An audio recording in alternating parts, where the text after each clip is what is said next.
And I should invite our next speaker, which is Karsten Kiraz. Karsten came from Denmark.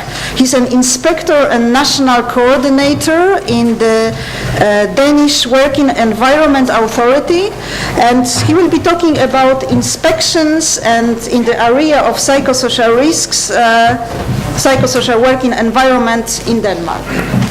Here we are.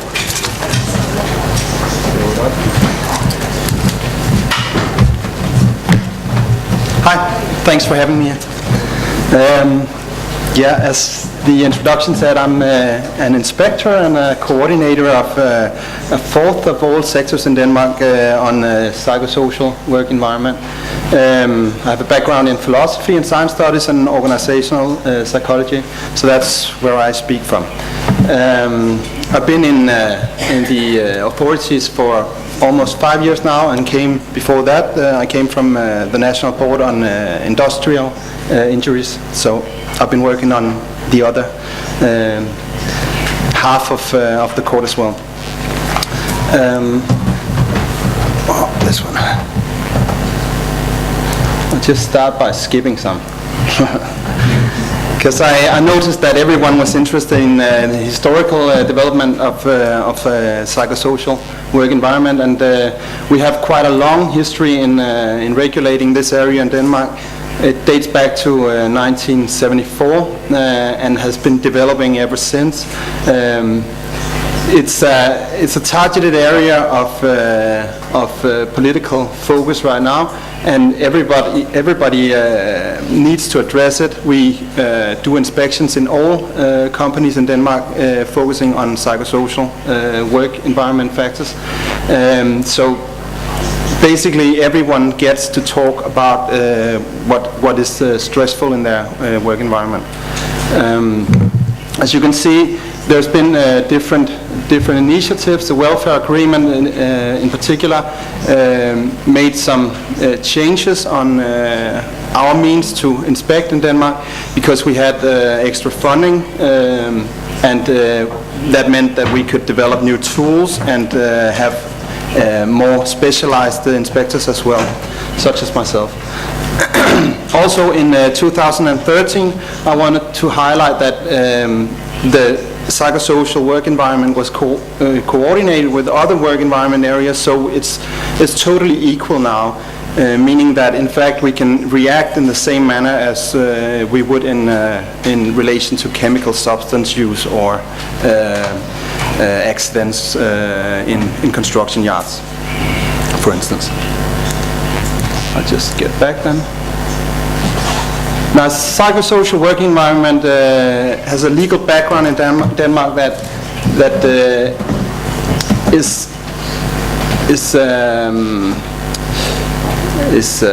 founded on the Working Environment Act, that simply says that work should be planned and organized, performed in a way that is secure and healthy. So that is basically what we found all work on psychosocial work environment on as well. This is a very fluffy act, actually, so there's a lot of interpretation in this, and that means that in fact we have a lot of work just assessing whether or not this or that is healthy or safe, and to what extent, for instance, workload demands is primarily a work-related strain, or if there are individual factors that are in fact the sole cause of psychological strain. That's quite a task to perform, to do this assessment in practice. Now we have a strategy for improved work environment called the 2020 strategy. The objectives of this strategy is reduction on 3 aspects. 2 of them are relevant to psychosocially conditioned factors. The one is the psychosocially conditioned overload, which is to be reduced by 20% before 2020. And the other is, of course, work-related accidents, which is to be reduced by 25% within the same period of time. Now, work-related accidents is lots of other stuff than just psychosocial work environment, but we have quite a share of work-related accidents that are caused by violence. So this is how it becomes relevant in a psychosocial context. Now, the strategy involves 19 initiatives, and one of these is particularly pointing towards psychosocial condition.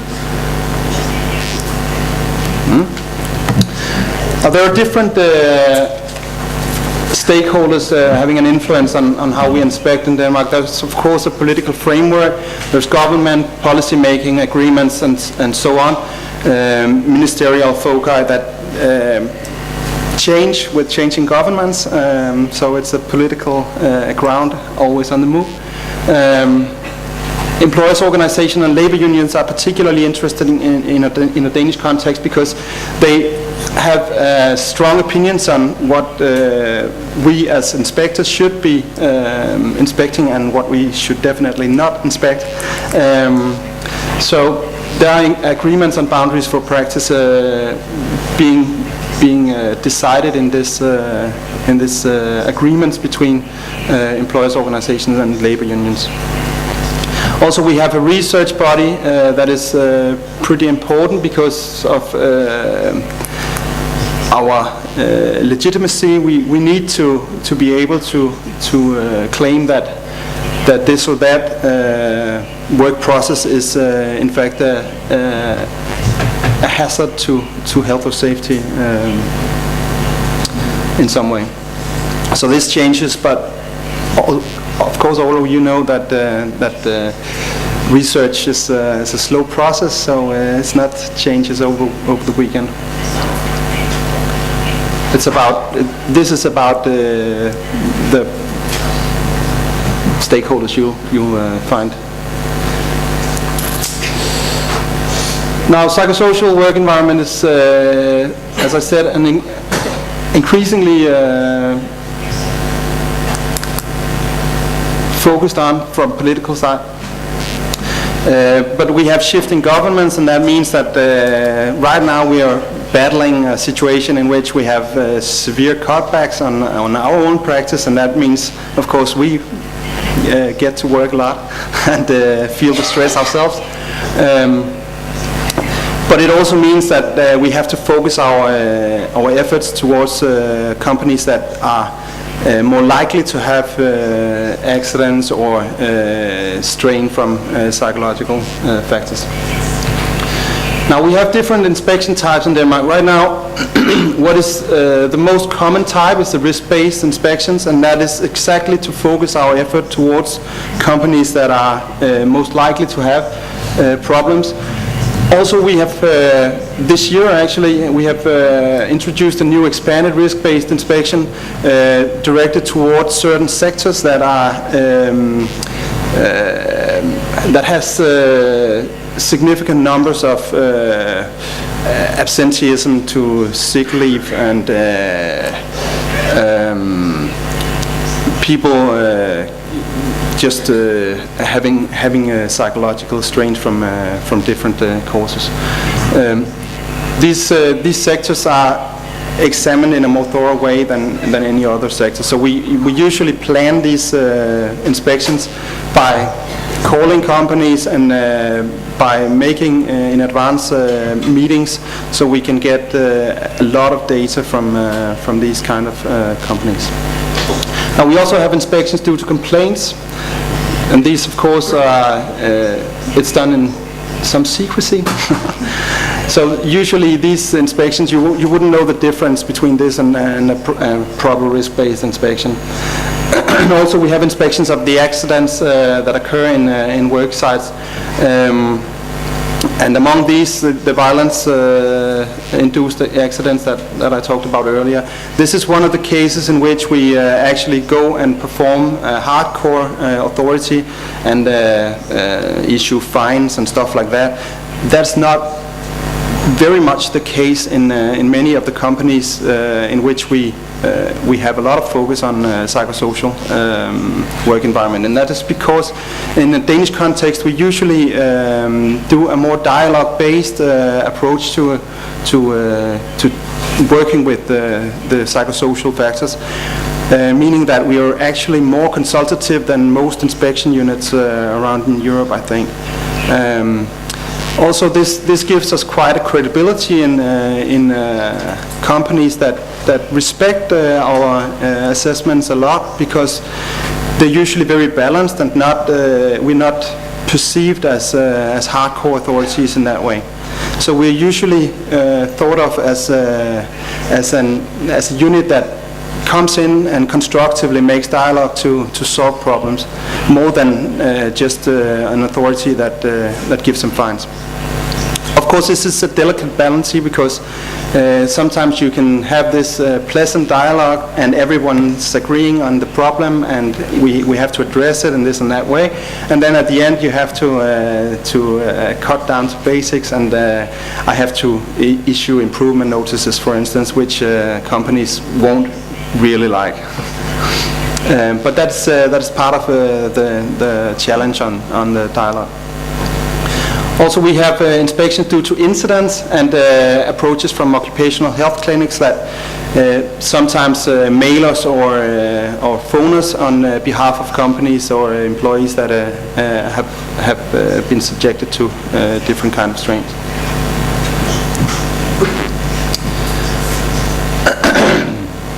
Now, this is the new stuff, the expanded risk-based approach, and it's because of the political decision to end our special actions that was part of the program until last year.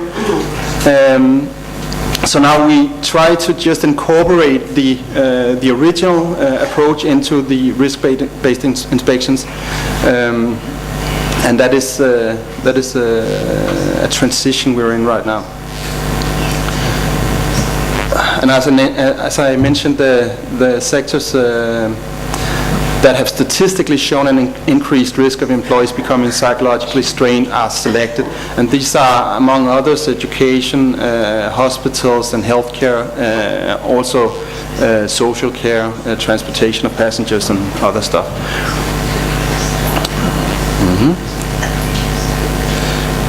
Now, what we do when we assess psychosocial work environment is we have to all the time be aware if the employees that we talk to are simply irritated, frustrated, or in other way straying from what they experience in their work site, or if this is in fact a health and safety matter. And this is not an easy assessment to do in practice, because we get lots of different views on everything, especially when we talk about interrelational problems like bullying or harassment. We mentioned that in some of the other speeches. And when you have a focus group interview with 8 people, it's not that unusual to hear 6 different kinds of reality in 2 hours. So the filtering of these information and data is part of its core theme in our job, actually.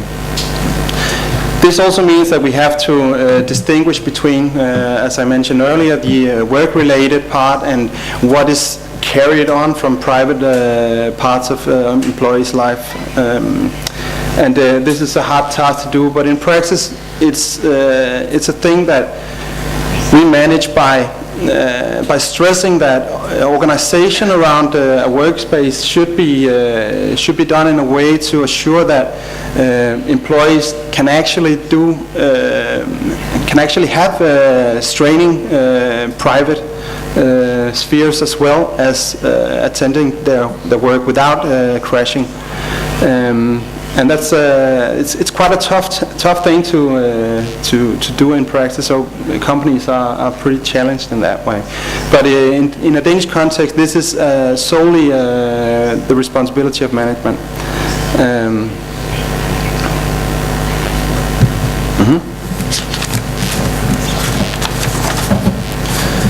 Now there are different aspects to inspection and practice.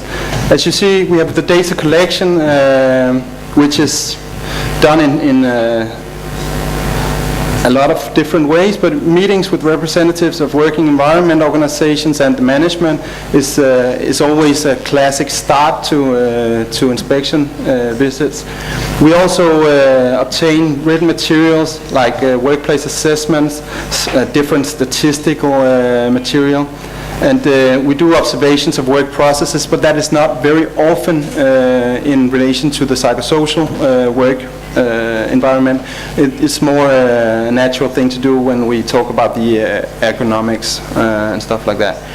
Observations is quite hard to do in relation to many of the risk factors that we assess, and that is why it's not a thing we prioritize very much. We also have dialogues with employees. We take a tour on companies to assess what the work processes include, and during these tours we usually have a dialogue with employees about what is their reality, what is it they experience in their work environment, and how do they cope with different challenges. We also hear about interrelational stuff like that, bullying and harassment and stuff like that.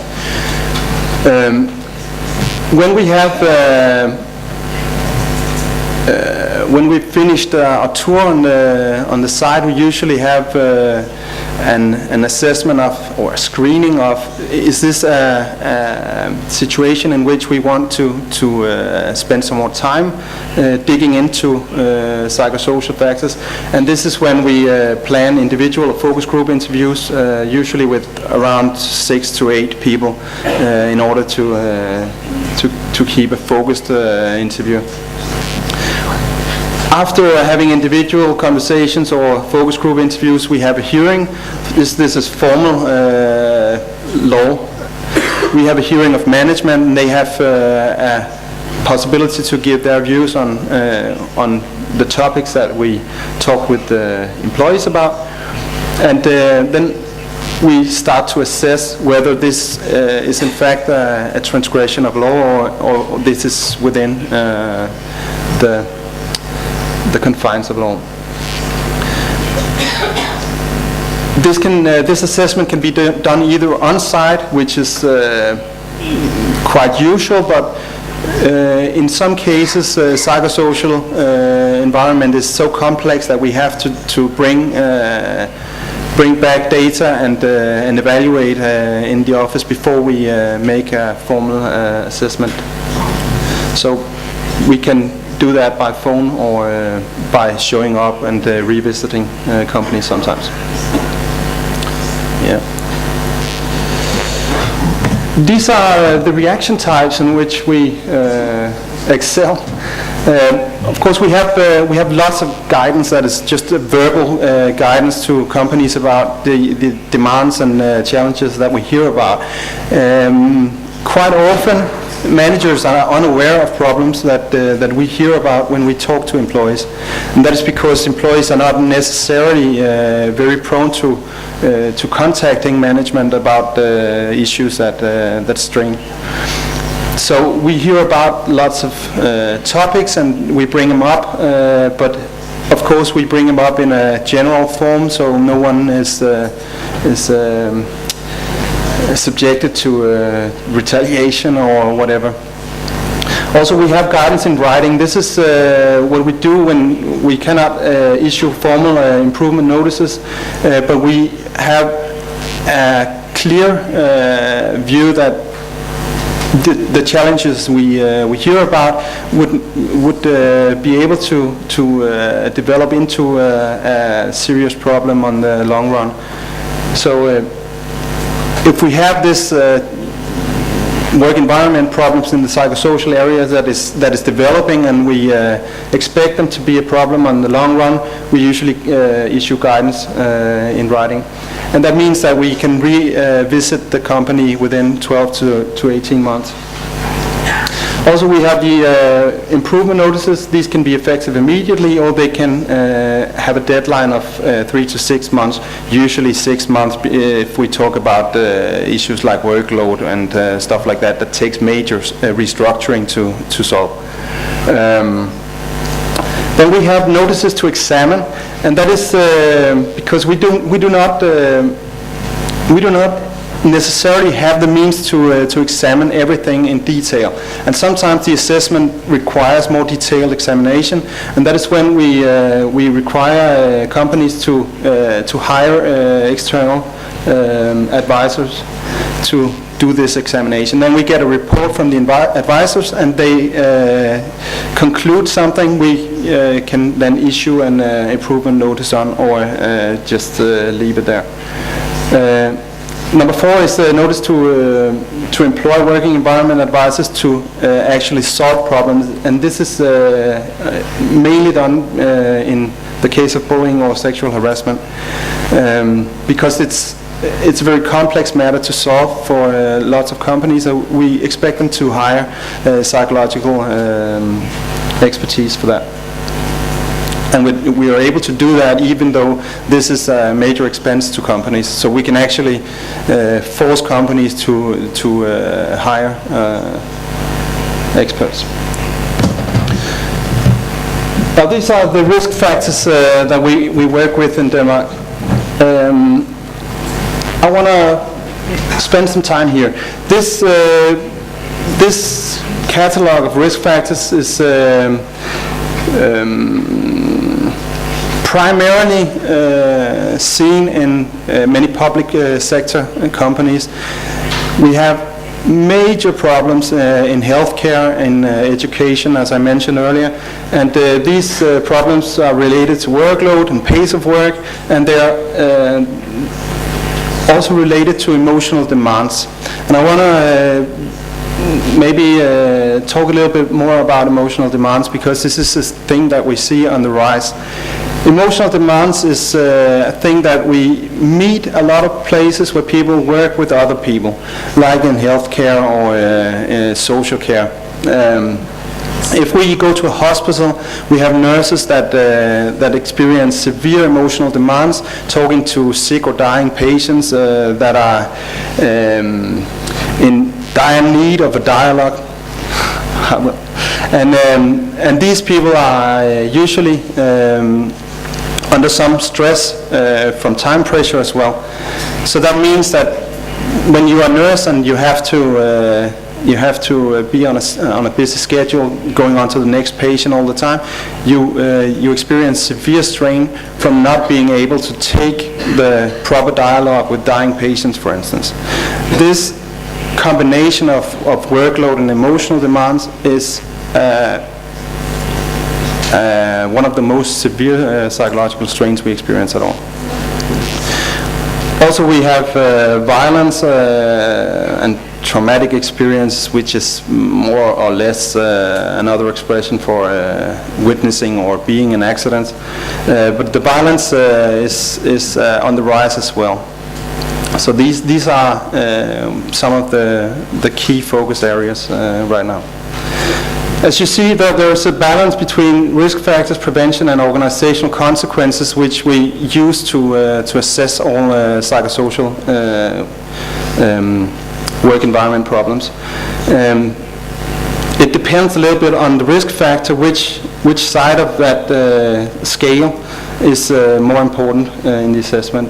But when we talk about, for instance, violence and emotional demands, we usually talk about the risk factor itself. Is it present, and in what extent is it present? And then we weigh that off to see if the prevention actually is enough to cope with the risk factor presence.